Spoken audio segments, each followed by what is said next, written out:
The accidental awakening. The metal failed. Deep under the ridge, the drill hit something that didn't want to be found. It didn't bleed oil. It bled a thick, living ink that tasted like copper and old soil. David thought it was a discovery. He didn't know he was looking at an obituary for the world. The panic didn't start with a roar. It started with a quiet, black stare in the laboratory cage. By midnight, the valley was breathing. A heavy, dark sigh that smelled of fresh rot and rain. Don't touch the spill. It doesn't dry, it grows, searching for the heat of your skin. The alarms were useless. The grid was changing its mind, switching from human current to a wooden pulse. The road out was closed. The trees didn't block the path, they simply reclaimed the asphalt. Elena saw the blueprint. It wasn't a disease, it was an architecture that already knew our names. The first day ended in the dark. The forest was awake, and it was finally time to feed.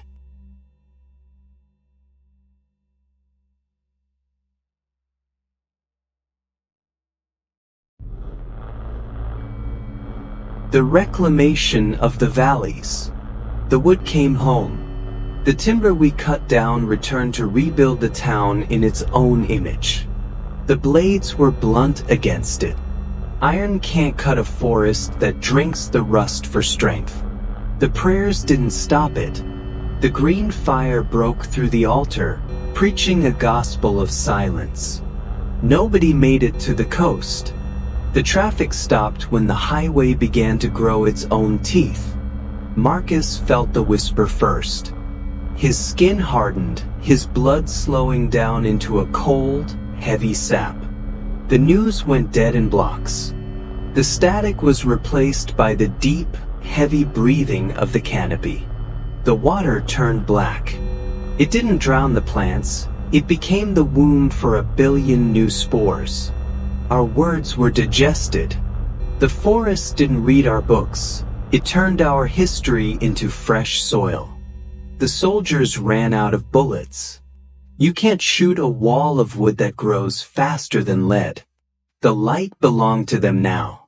Part 2 ends here, and the shadows are moving south.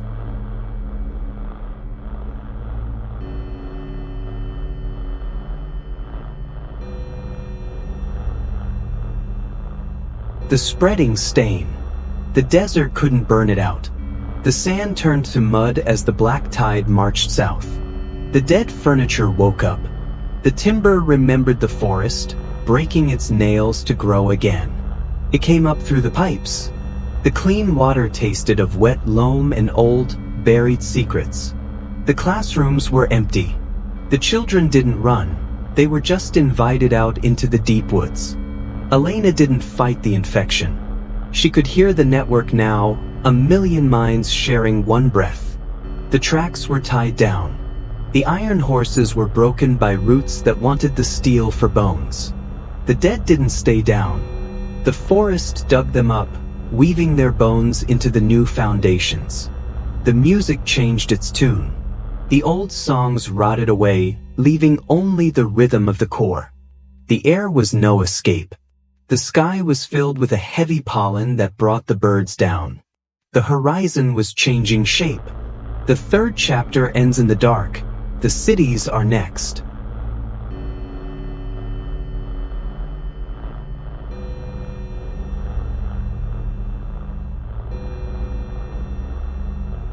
The suburban cage. The suburbs became a zoo. The neat little houses were locked inside cages of living timber. The fences didn't hold. The earth broke through the property lines, erasing the borders with thorns. The screens didn't show the news. They became mirrors, reflecting the green rot growing inside our walls. The cars stayed in the driveways. Their engines were choked with a thick, sticky sap that smelled of iron. David stopped looking for a cure.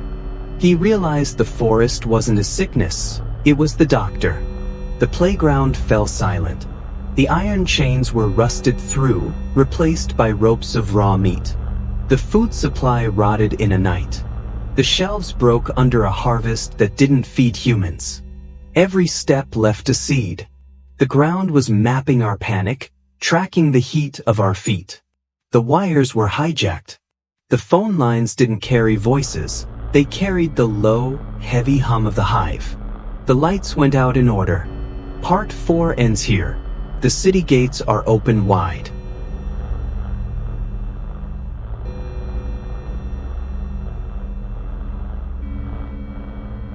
The Emerald Grave. The bridges were severed. The city was isolated, a concrete island surrounded by a sea of wood. The oil didn't save us. The forest drank the fuel, turning our chemical pride into black ash. The deep vaults couldn't keep it out. The roots found the cracks, creeping through the steel like water. The avenues fell silent. The stone canyons were dressed in a living armor that pulsed with light. Marcus was the speaker now. His human tongue was gone, replaced by the deep creaking of oak. The gold lost its weight. The wealth of nations was turned to mulch to feed the core. The fleet didn't sail. The ocean was thickening, turning into a soup of copper sap and wood. The machines were learning to speak. They didn't calculate numbers. They typed the funeral song of man. The heart arose in the center, a monument of cedar and bone that reached for the clouds. The world was a grave. Part 5 ends in the shade, and the sky is turning black.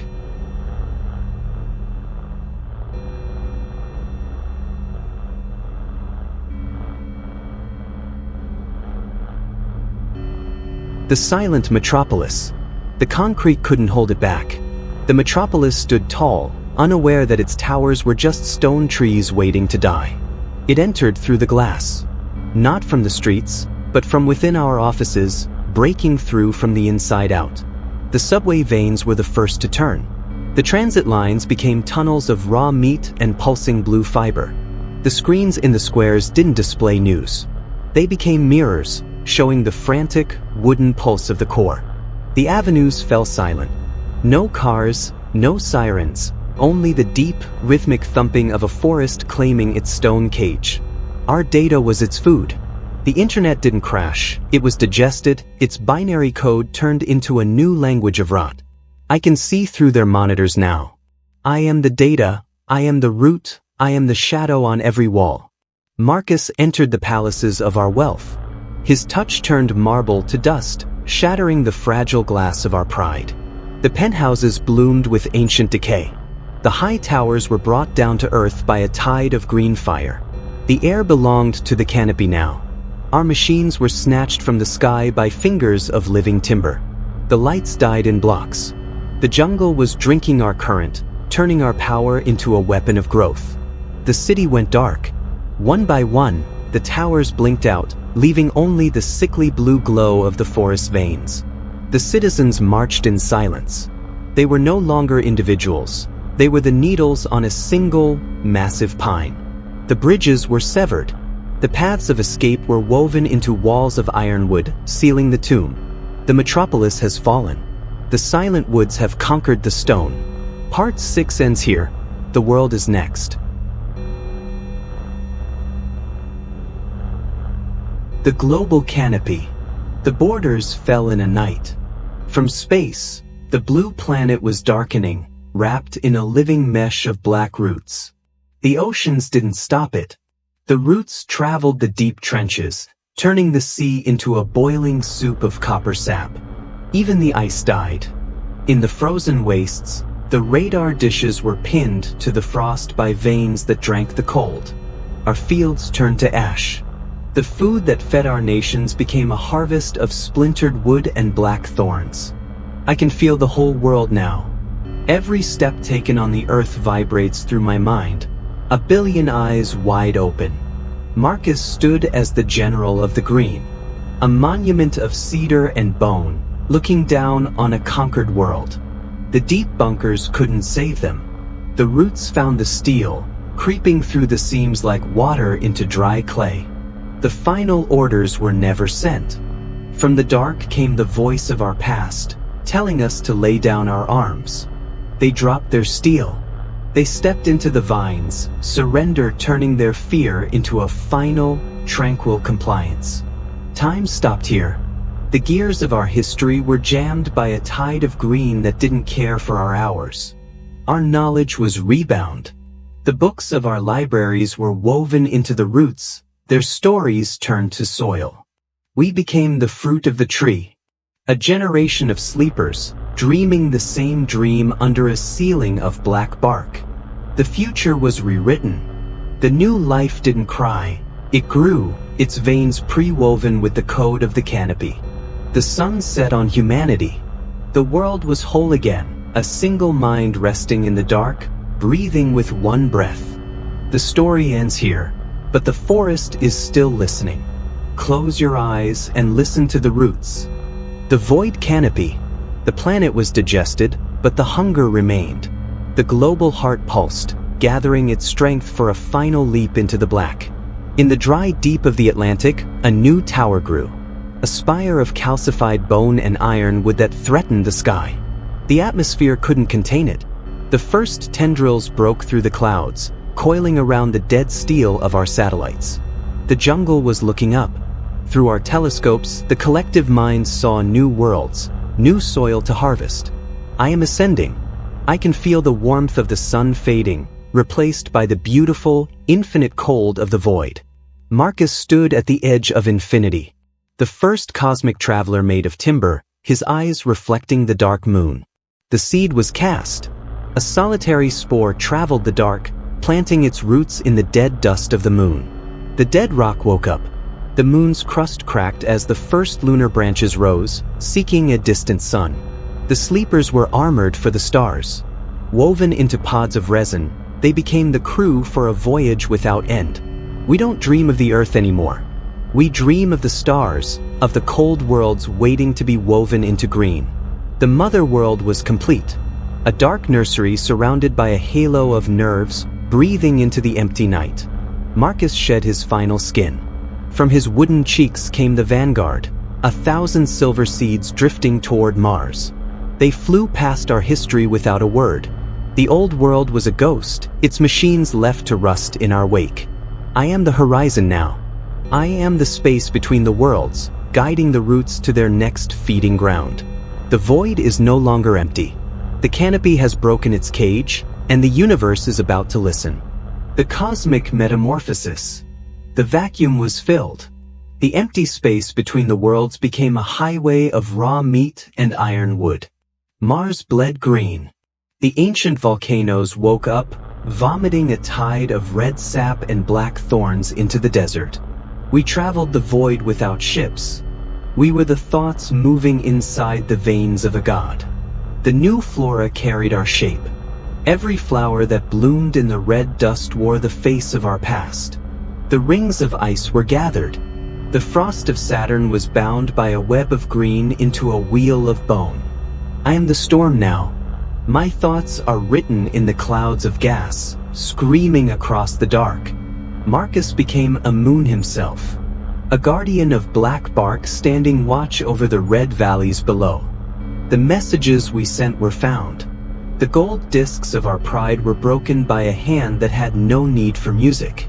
The settlers woke in the red dark. They were the children of the root, born to harvest the cold. The star itself was caged. The sun was drowning in a nest of black wood. Part 9 ends in the shade. The infinite silence. The light was ours now. The sun was locked inside a cage of bone, its fire turned to food. The sky of the cradle went out. The mother world was a shadow, sleeping under a ceiling of nerves. Our history became the soil. The names of our heroes were overwritten by a quiet tide of purple moss. The last bonds were broken. The tiny tokens of our love were turned to dust by the root. I am the needle of the compass. My mind is locked onto the center of the galaxy, ready to bleed. Marcus opened his final eyes. Not black, not blue, but the blinding white of an awakening star. The fleet was living timber. 1,000 ships of wood and bone, sailing out into the infinite winter. The children of the cage looked out. Their new eyes saw the targets, the gardens waiting to be claimed. We overtook our own ghosts. The machines of our youth were left behind in the dark, silent wood. The cradle is gone. The solar system is a single heart, pumping its children into the dark. The nebula was our soil. The gas clouds of the sky were woven into ropes of iron bark. We are the ship now. We are the wood, the bone, and the sail, one mind, one skin. The final machines died. The old words were erased, replaced by the beautiful language of the root. A new world is waiting. Another blue jewel about to discover the peace of the shade. The universe is quiet now. Close your eyes. The roots have found your room.